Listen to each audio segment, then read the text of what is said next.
Menestrelli, trovatori, gavottisti. Già nel 200 erano in tanti a girare cantando per le vie di Napoli. Ci volle un editto di Federico di Svevia per moderarli. Più tardi diventarono posteggiatori. Una voce con chitarra, violino, mandolino e poi anche fisarmonica. In osterie e trattorie ricche e povere divulgarono in una stagione trionfale le canzoni napoletane passate poi nel repertorio dei cantanti di gran nome.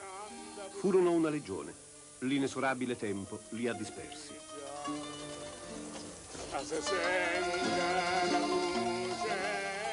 Ma d'improvviso, una domenica di tiepido sole a Santa Lucia, un'apparizione inattesa. Come usciti da una vecchia fotografia, figurine in bianco e nero d'un album di famiglia. I posteggiatori. E in chi vi ascolta raffiora l'inconscia memoria di armonie perdute, il codice ereditario della musicalità smarrita.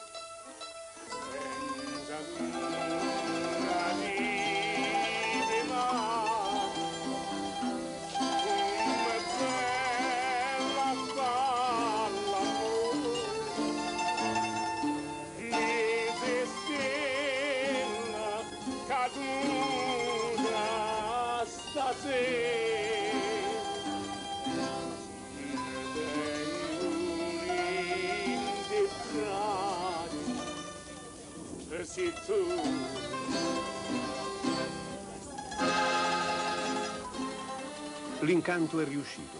Questo spezzone di vecchio film dal vero ritrova attualità e scioglie in gesti di dolce serenità tavolate di persone sconosciute o famose, tutte di nuovo disposte a un sorriso e a un brindisi.